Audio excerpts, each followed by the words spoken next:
Right, good morning. I think we'll make a start to session 5. Session 5, as you'll see, is called Recent Publications, and the idea came about because when we were planning this meeting, both the National Academy of Sciences and the Royal Society were doing their own work that were leading to reports that related to the theme of this meeting, and of course there was a relationship because of that too. So what we thought we would have is this session that is looking at these two recent publications. The PCAST report is on supercharging research, harnessing artificial intelligence to meet global challenges, and the Royal Society report is Science in the Age of AI, how artificial intelligence is changing the nature and method of scientific research. For those who are present in the room, there are actually copies, and you were given them in advance, so you should have all read them. So we're expecting some very insightful comments and views on these reports. But what we're going to do is have 10 to 15 minutes on each of the reports, and on the panel who are up here on the podium with me, we have Terry Tao, Professor of Mathematics, and Maria Zuber, who were both involved with the leading the PCAST report. So they will first of all present that. And then we also have Arik Chowdhury, who's Head of Policy, Data and Digital Technologies from the Royal Society, and it was his team who were leading the reports, and I was chair of the working group. So I think with that, I will now hand over to Maria and Terry to talk about the PCAST report.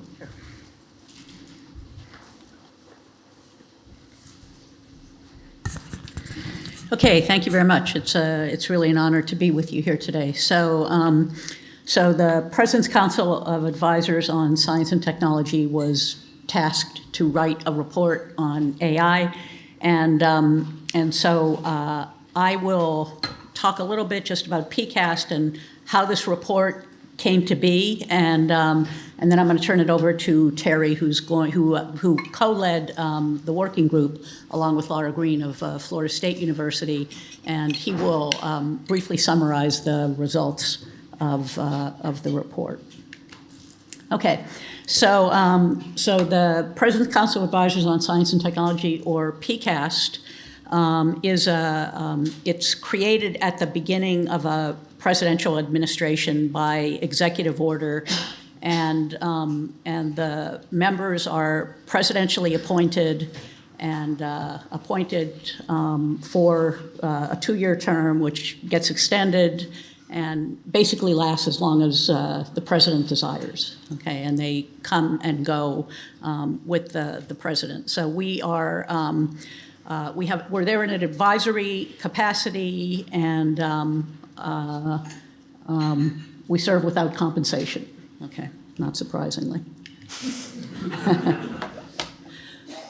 Okay, there are up to 3 co-chairs of PCAST in this administration. There are 3 co-chairs, so myself and Frances Arnold, who I think is in the room here somewhere. Frances is back there. Are 2 independent co-chairs from outside the government, and Arthi Prabhakar. Well, here we are with the president. There's Frances there, and me right there, and then Arthi Prabhakar, who is the director of the Office of Science and Technology Policy, the President's Science Advisor, which was elevated for the first time to a cabinet position during the Biden administration. And then there at the corner of the diagram is Terry Tao.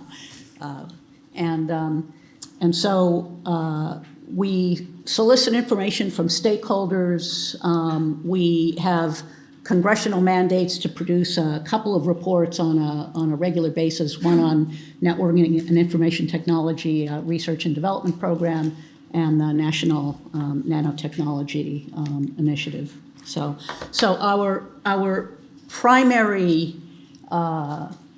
products are reports. We study things. We usually have a subgroup of PCAST members on a working group. We have several reports going on in parallel. Some of the reports we report to the president. So the president asks us to do reports. We do them. We may suggest reports that we want to do. We get feedback on that. The president has lots of opinions. He's been in government many decades, and he values science immensely. And so we write these reports by subgroups. We sometimes bring in external members on these subgroups to enhance the expertise. On the AI report, we did it completely internally. And then we can also issue shorter letters or simply hold convenings to draw attention to a topic. For example, we held a convening on nuclear fusion once that energized some activity within the government. So last October, the president issued an executive order on AI that covered all kinds of AI-related topics. And in that executive order, PCAST was tasked to write a report on the potential role of AI in tackling major societal and global challenges. And the report that you're going to hear about fulfills that tasking. Now, there were a whole other group of other things that were called out for in that report related to assessment of AI risks, AI safety, making sure there isn't discrimination associated with AI, safeguarding government software, and so all of these products were due 180 days after the issuing of the report, and all of these came in on time. So I'm going to introduce Terry now to actually talk about the report, but I also wanted to make note that the co-convener of this activity, Bill Press, is also a PCAST member. So Terry, do you want to take it over? Yes. Thanks, Maria.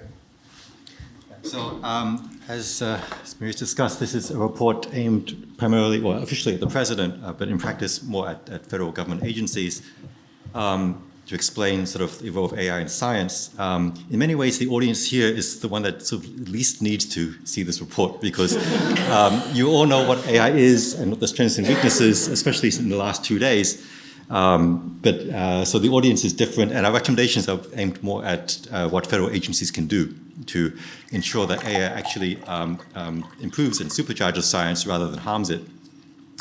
So as we've seen in these 2 days, there are just so many ways in which AI can impact science, both for good, it can improve science, and it can also harm it. And it's really hard to create a grand unified theory of how AI impacts science, but we sort of settled on this diagram to sort of explain our conceptual model.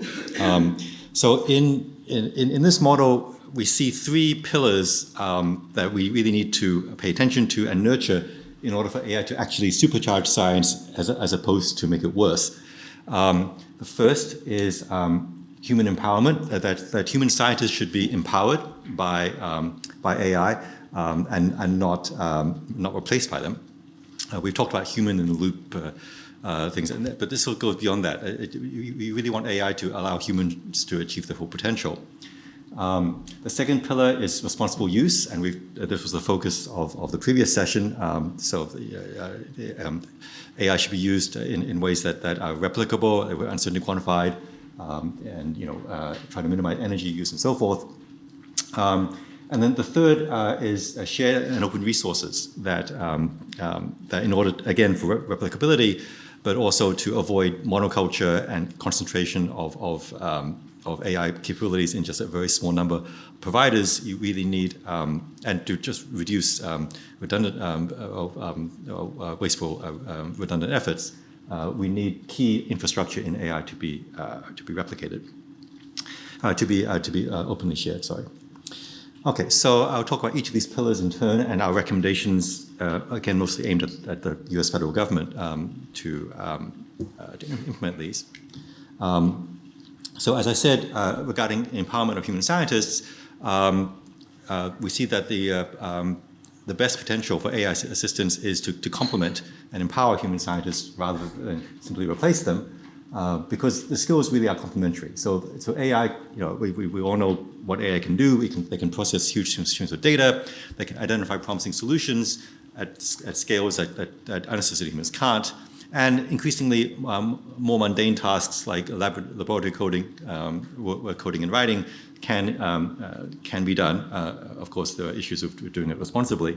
But in principle, this enables the human scientists to focus more on high-level direction of the work, and particularly, and not just the senior scientists, which traditionally sort of do most of the direction, but in principle, AI can also empower junior scientists to make more sort of executive decisions. As you've also seen in the last 2 days, AI's technologies can enable new types of collaboration, very broad and complex collaboration that would, at scales that were not feasible before. So AI, of course, so humans can interact with AI assistants or train them. AIs can interact with other AI agents, but also humans can interact with other human scientists mediated through AI platforms and in very interdisciplinary manners. So junior scientists, senior scientists, scientists from different fields, and increasingly, I think also the general public may be able to interact as well.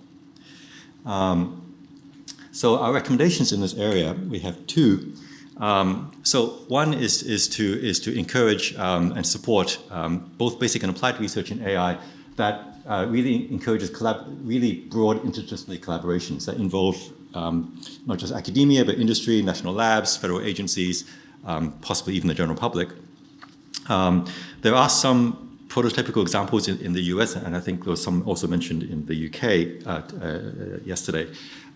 So, for example, the NSF, National Science Foundation, has the Materials Innovation Platforms Initiative, which is an infrastructure for sharing data about different materials and creating standards, and a community, importantly, where agencies and industry and academia can contribute information about new materials in standard formats. And in the future, we hope, I'm sure funding agencies will play a major role in creating these sort of more moonshot type collaborations. There's already, private efforts to do, for example, find new architectures for quantum qubits, or model a whole cell, or model the entire planet Earth. We saw some examples yesterday, but some leading agency to really coordinate efforts, I think, would be very useful. The second recommendation is to really encourage funding agencies to be flexible. There's going to be new workflows, new ways to collaborate, new types of tasks to do, new ways to do science, and which will integrate AI in various ways.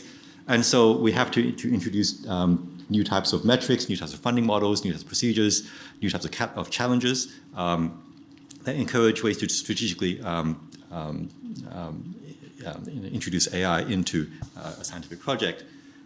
There are already some initiatives. The NSF is experimenting with these sort of innovation partnerships and so forth. But basically they have to think outside the box and not just use 20th century funding paradigms. We do imagine that in the future, AI-assisted human science will be a more efficient and superior in many ways to unassisted human science or to fully automated science.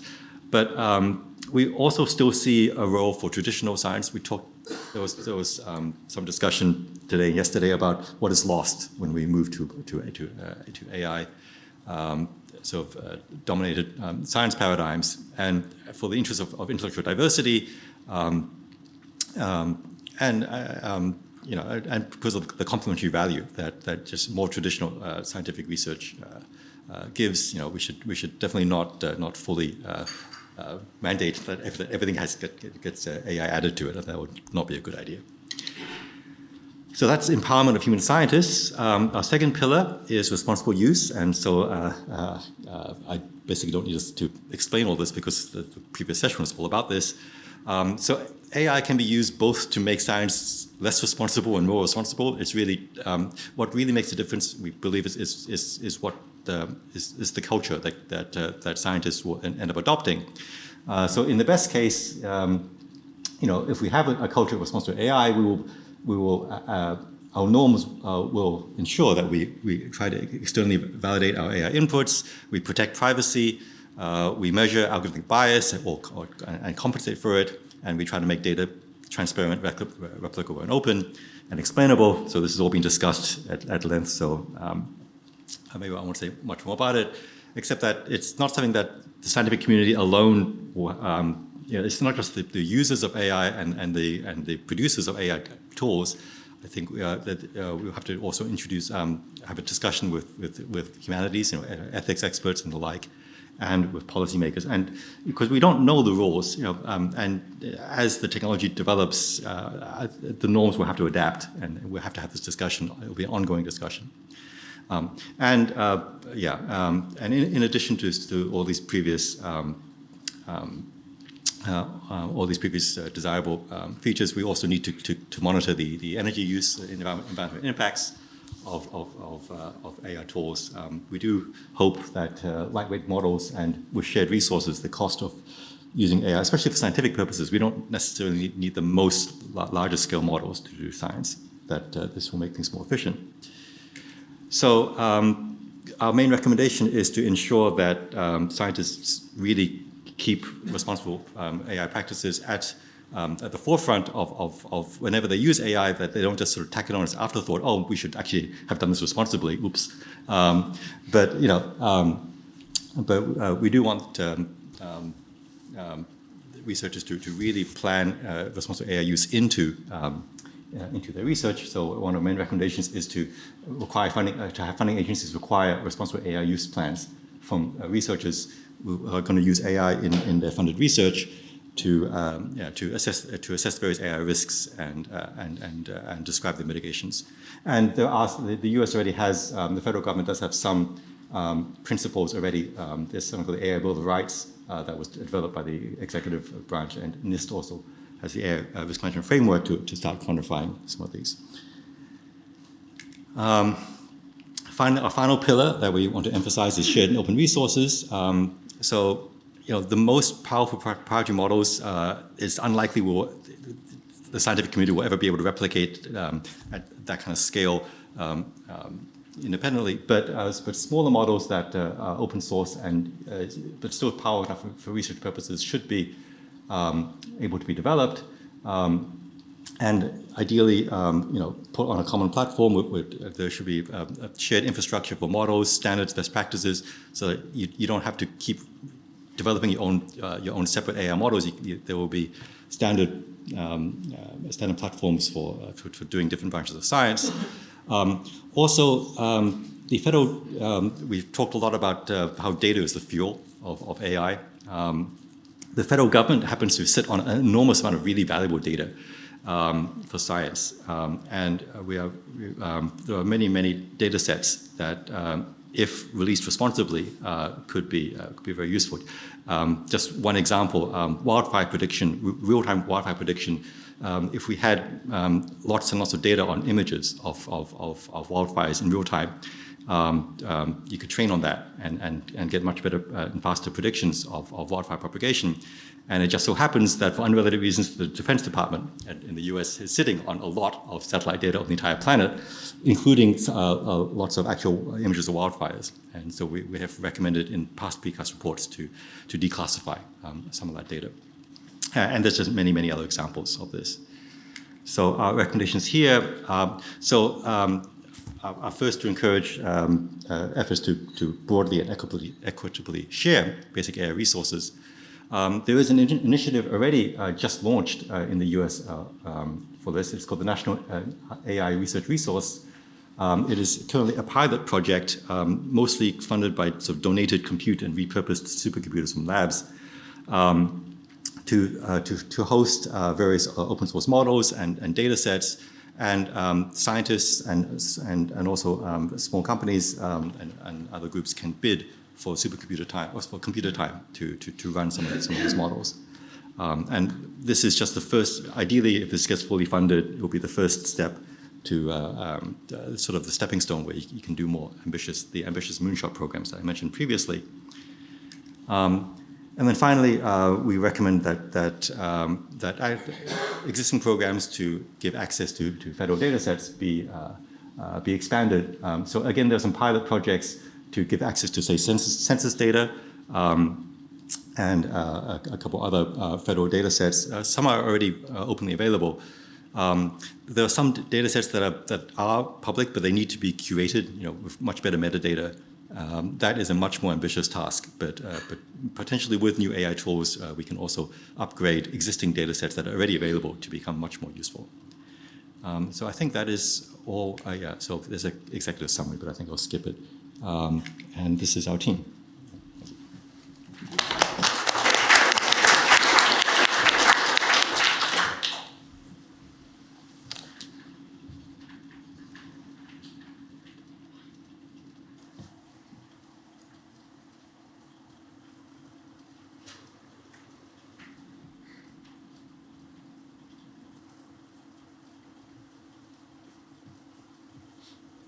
Right, so having heard about the PCAS report, I'll now briefly present the Royal Society report. As I mentioned at the beginning, I was privileged to be the chair of the working group that produced this report, and so I'm presenting the slides on behalf of the working group and the Royal Society data and digital team behind that. This is the team behind this. This was our launch a couple of weeks ago, plus one at the front, of course. But it's a large... The reason I want to highlight this is because Arik and his team have been fantastic in terms of going on the journey of producing this report. The team overall, they work... unlike PCAS, we don't get told what questions to maybe look at or get invited to. We choose the topics we work on. The team over the last few years have produced a variety of long reports and short notes, for example, on pets, privacy enhancing technologies, misinformation, AI governance, AI safety. And this report, which is on the tables, is the latest report, which is the Science in the Age of AI report. How did this report come about? It came about following an initial scoping exercise when we went out to fellowship and other people within in our network, and we were particularly interested in what were the emerging technologies that are disrupting scientific research. And although I was hoping some other ideas would come back, everyone was saying AI is the technology that we really need to better understand, need to embrace. So the twist on it that we've looked at in the report is how AI is changing the nature and method of the scientific research. So that's how science is done and what a scientist does. So it's very much in the spirit of what you've been talking about over the last 2 days. It's also got this international dimension to it. As being Foreign Secretary, I care a lot about that. And perhaps that isn't something that we picked out as much in our two days, but we might also want to be thinking a little bit more about that. On here are the list of the working group members. The actual report, it's 107 pages. It's quite a big report. If you want to sit down and have a quiet read, I would suggest you read it chapter by chapter. It's got themes around 4 areas that you can see on this slide.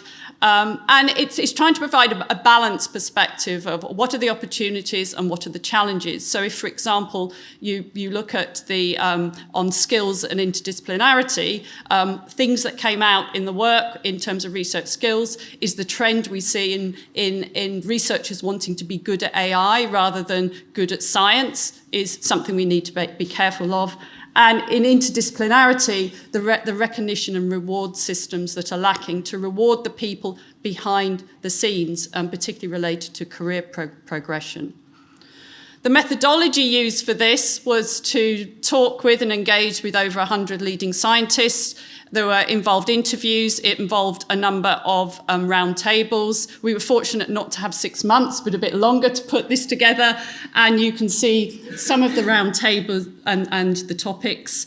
Also, over that period of time, AI safety was very prominent as well. And there were 2 meetings, and outputs of that also have gone in to inform some of what we've said. 2 international workshops. The last workshop we had in this series, which was on researcher access for data, and we had an AI ethics meeting with the Chinese Academy of Science as well, and also commissioned some work as well. So it's quite extensive material went into the background, very much science community driven aspect.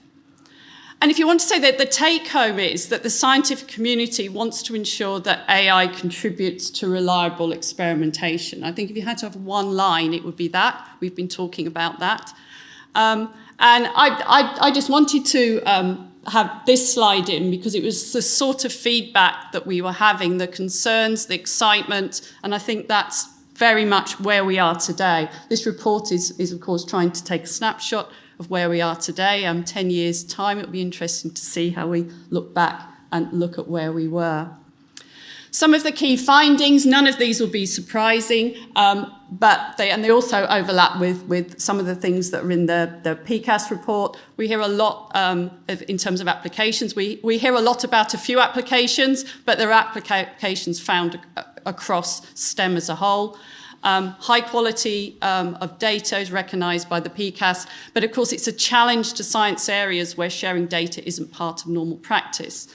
And the need to recognise new roles like data curators, information managers, and those being important part of our science system. So that's the plumbing. Other things I won't go into depth, but 3 and 4 was us doing a smaller study, just looking at who is really, in terms of volume, populating in terms of patents, and that's looking at the commercial exploitation as well. Again, perhaps not surprises there. We've talked about the black box nature, we're all very aware of it, interdisciplinary collaboration being essential to bridge the skills gap, and then this rapidly emerging use of generative AI. 3 areas of action, overlapping with what, again, the PCAST report says in many ways, and we've been talking about. One is the importance to enhance access to essential AI infrastructures and tools. This includes thinking about environmental cost of AI, sustainability of infrastructures, and providing meaningful access to appropriate AI infrastructures to underrepresented research communities as well. If you look at trust, things like AI literacy curriculums, data literacy curriculums, the capacity to do data management, all the normal things around, well, for example, open science as well being very important too. And the topic that we've yet to talk much about, but will be the subject of the final session, is around safe and ethical use of AI. We have touched on it a little bit, but things like articulating the taxonomies of AI risks in sensitive research areas, things like chemical and biological research, open science with safeguards being very important for some areas. How do we do that? Scientist training for identifying and testing for risks, and safety auditing involved AI and non-AI developers in application areas of science. We've got 4 recommendations. I normally would not put as much colour on a slide. I have done this deliberately, and apologies to anybody who's colourblind as well. But my point here is our recommendations involved engaging with all stakeholders across the whole ecosystem. So that means governments, research funders, and AI developments need to help us improve access to essential AI infrastructures. Funders and AI developers should prioritise accessibility and usability of AI tools developed for scientific research. Research funders and scientific communities should ensure AI-based research meets open science principles and practices to facilitate the benefits of AI in science. And then to the whole scientific community, we need to be building the capacity to oversee these systems that are used in science to ensure their ethical use of public good. And these are all sort of our main recommendations, and particularly if you look at 1 and 3, there is again this international dimension. It's not about you doing it within your research area per se. We need to think about engaging across the globe as well. Finally, topics we didn't look at but emerged through the discussion. Some of them we've talked about, some not. are just listed here in terms of future research questions, might be future reports. I know Arik's interested hearing about topics that you'd like to be explored in more depth, but they range from things that you could say that tech, for example, computing infrastructures, small data, to things that are really firmly in the science system about thinking about future of skills in science, future of scholarly communication. We've scratched the surface of some of that over the 2 days, but we need to go a lot deeper and not just scratch the surface. So on that note, that's a brief summary. And now I think we will be open for questions from the audience. Thank you.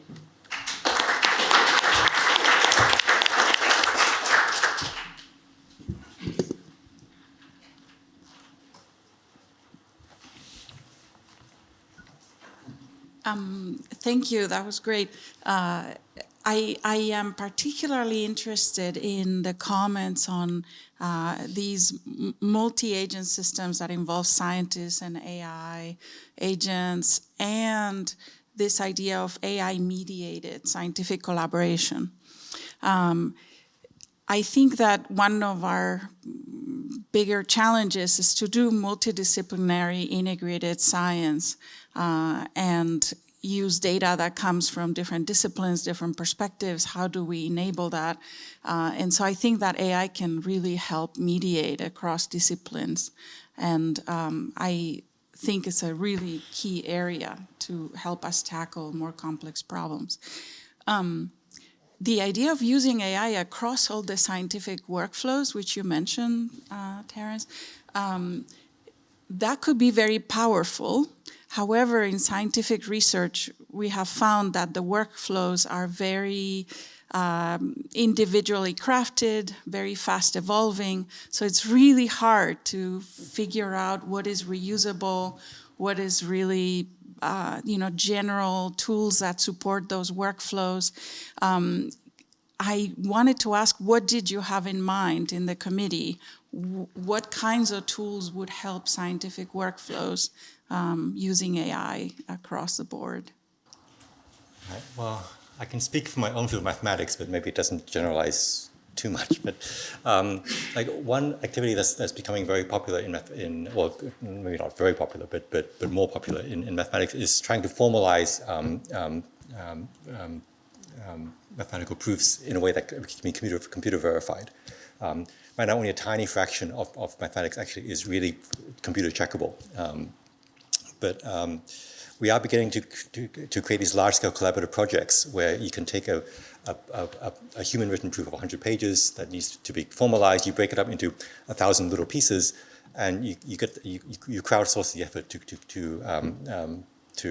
formalize each little step. And this brings in a much broader base of volunteers and people who wouldn't normally be able to contribute to a mathematical project.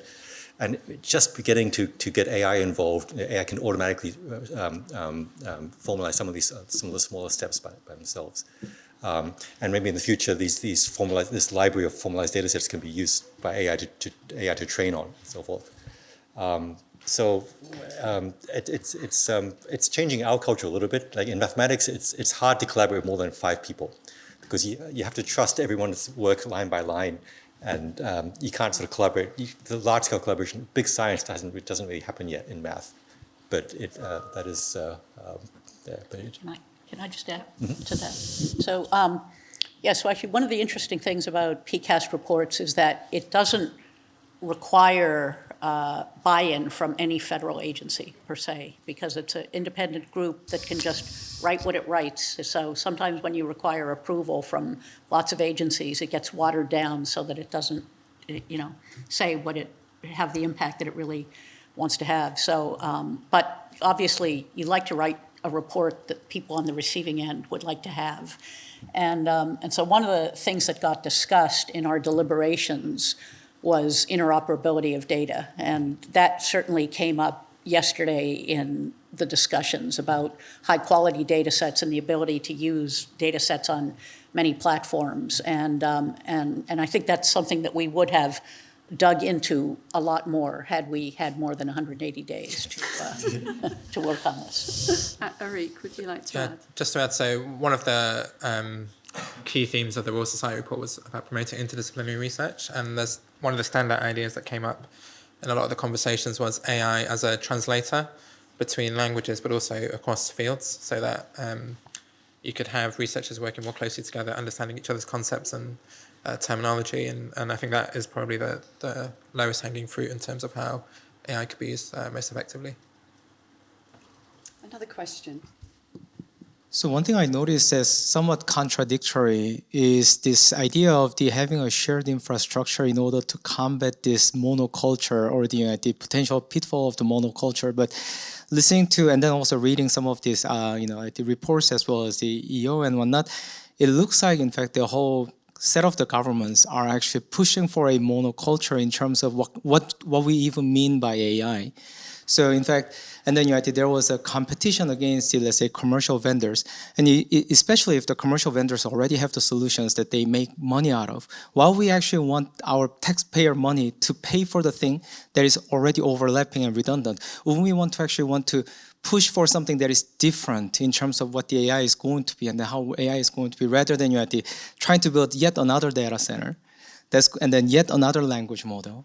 That already, I'm pretty sure Google, like here in DeepMind in London, is probably training already. So in what sense is it actually against the monoculture? It looks like we are actually encouraging monoculture in terms of what we mean by AI and AI for science. Well, You can start. okay, so I think, at least from my personal view, I mean, the tools that the private tech companies produce are great, but they're not optimized for science or for producing public scientific goods. And for example, they're sort of way too large and resource intensive. You want smaller models that can be replicated, and so forth. So it's you want, and then scientists don't have to use sort of these standard tools, but have them available as, but not just the models, but also standard data sets, standard benchmarks, and so forth.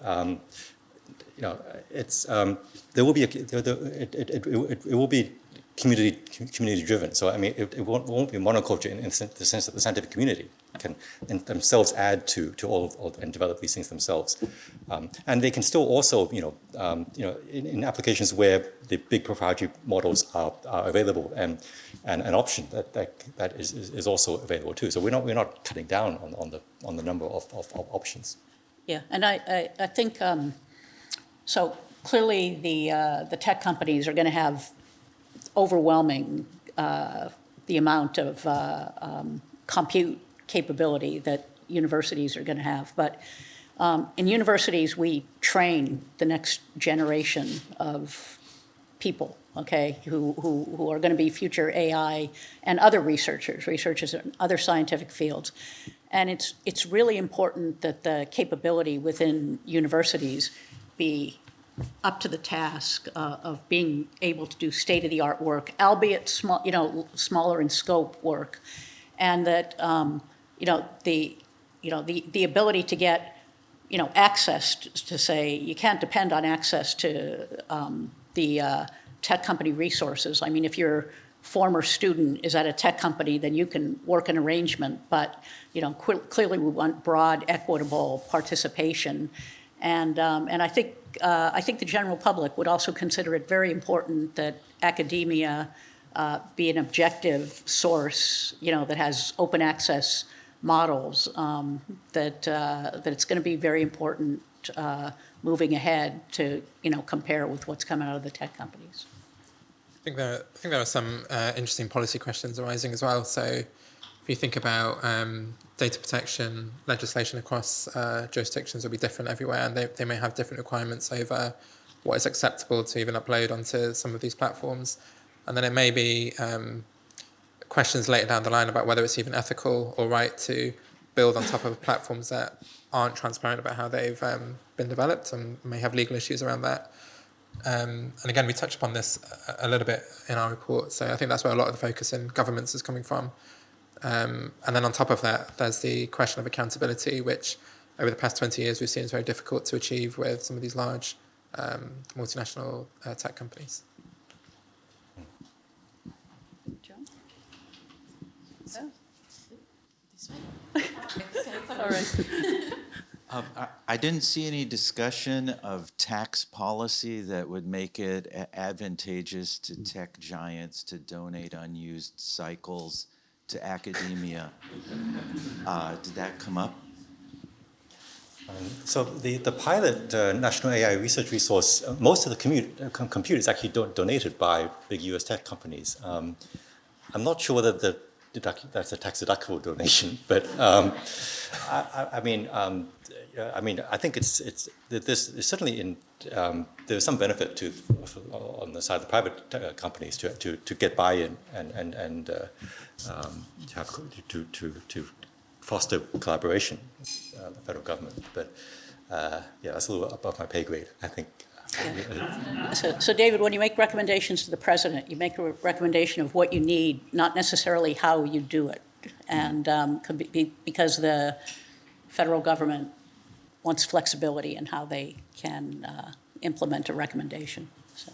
Yeah, one of the first projects I worked on at the Royal Society was about disinformation, and the first recommendation in the first draft, which didn't make it into the final one, was about taxation, and it was shut down because, one, a little bit about what you just mentioned, but also if you make a recommendation like that, you have to have engaged with the experts throughout the process, which we focus primarily just on the science and the scientific community, not sort of economic experts throughout the project.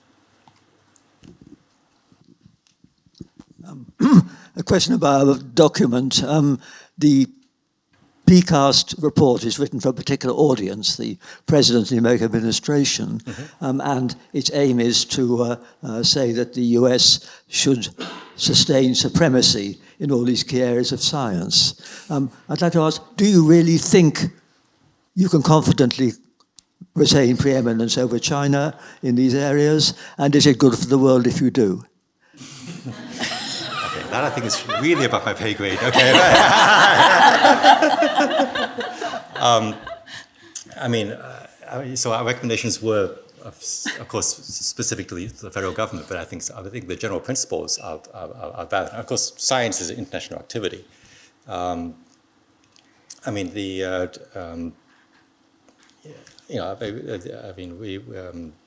I think individual countries do.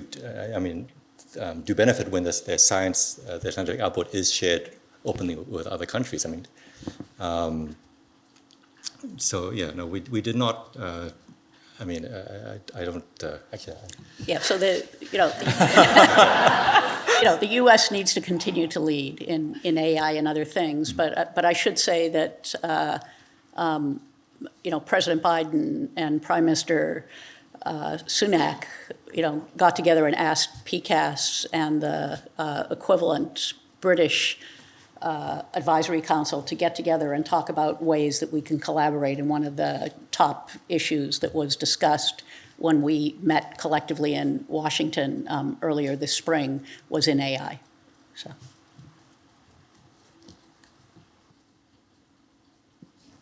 We have a question over here. Thanks. This is really going back to a recommendation that was in both reports about essential infrastructure. So accessing this kind of essential compute infrastructure, digital data infrastructure. So I wonder if in both cases we're doing enough here. Terry, you mentioned that there's this public good or social good orientation that we want in science. But what we've seen the last, say, 5-10 years is an increasing centralization of the control of essential data, compute, skills, infrastructure. And as we now move into this next phase where we have an AI industrial revolution going on, it becomes less and less likely that what will drive access to infrastructure will be public good issues, right? In the sense that, we have NAIR, obviously, but it's $2 billion, if I'm not mistaken. Yeah. And that's tiny, right, yes, compared to the need. And so I guess my question is, are we doing enough to put controls, right, on big tech companies? A recent publication, I have another co-author in the audience here with me, we talked about how we need to think of AI as a public utility in a sense, and this critical sort of digital knowledge infrastructure should be subject to more proactive government intervention so that we can have mission-driven science. And so I wonder if in both the UK and Royal Society and in PCAST, if there's some more kind of robust thinking going on about this. Can I take that? Yeah. Okay, so in our report, we were very careful to say that this is the first step in what is needed. But there is actually some recent history in the U.S. And actually beyond. We opened it up internationally. When the pandemic struck, we put together a consortium of companies and universities and U.S. national labs for the national COVID computing. And you could write just a short one-page proposal, submit it, and you would be given computer time to do that. So there's a history of collaboration there, and actually the tech companies were front and center as part of that, and as were the national labs. So it's models like that could work. And also say the PCAST report is like 1% of the executive order, and like Yeah. the other 99% is mostly about those issues. So, Yeah, I mean, the position in our report is that definitely more could be done. And I think what's come out of these 2 days also is a lot of examples have come out of where people have said, a project they worked on had no value for 10 years or something, and then suddenly became valuable later. So there will always be that gap, I think, for a public sector or publicly funded research to fill. That won't be, even if it's small amounts of money, it could still have value long term. The other aspect of it is around usability of some of these tools. So that's things like training that the publicly funded research can support with. Also things like data sets we don't have access to, or data sets that are held or that we can't have access to because they're too sensitive. And Alison's done a lot of interesting work looking at privacy enhancing tech, and there's again room for publicly funded research to support with that. So there's definitely still more to be done, but I completely agree with you that some of the amounts won't be able to match what's happening in the private sector. I think that for me that it's thinking about more creative ways to be able to provide the AI infrastructures needed for certain problems. And we're also very much fixated on accuracy when there might be some cases where it's sufficient to get a result through another means. So I think having having a broader definition of what AI infrastructures we need to be able to do in certain areas of science, particularly the ones that are being left out now. But we also need there's only a finite amount of money, so there always is. So how do we decide where to place science with respect to that infrastructure? Those are conversations we have to have as a big community.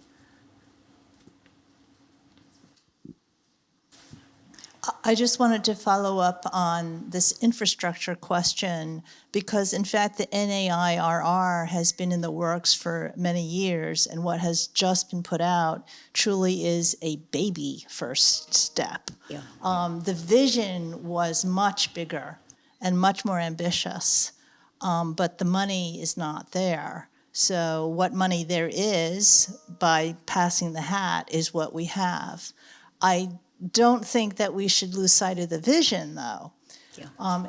In parallel, many of us in academia are quite anxious because we do not have access to the tech company infrastructure, and tech companies they're very competitive right now. Even if you work for a tech company, like in the research part of the tech company, you may not even have access to the infrastructure.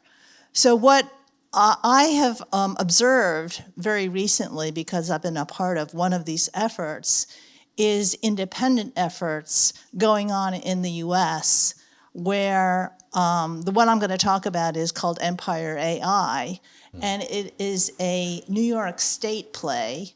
The New York State governor, Kathy Hochul, and the state legislature put in $250 million, which I know is peanuts, but still, it's quite a lot for an academic institution, where 6 universities in New York State are putting in some amount of money to top it all off with some private donors to the order of a $450 million facility that will be built in Buffalo. We're crossing our fingers this will happen within a timely manner so that the academic community won't be completely left behind. That's just one effort. I also know that there's someone, Alex is here. He could probably tell us what's happening at Johns Hopkins because of a private donation. After New York State announced its effort, someone from California called up the private donor. Texas announced something. We know there's something going on in Florida. New Jersey said something. So it could very well be that a different implementation of NAIRR is having all these regional efforts and then pulling them together in such a way that we can actually share and leverage all of our efforts. That's a different implementation strategy, but minimally, the academic community really is feeling quite anxious. So thank you for the NAIRR as a first baby step. But we, I'm asking my colleagues here who do NLP research, what are your thesis students doing? So I just think that maybe there are these parallel efforts. I just wanted people to know that. But we are feeling quite anxious. Right, I think unfortunately, we need to stop because we need to be fed. Thank you very much for the questions. Thank you very much for the panel members as well for your contributions. So we now have a break, and we will be returning at 1:15. Before we let you eat,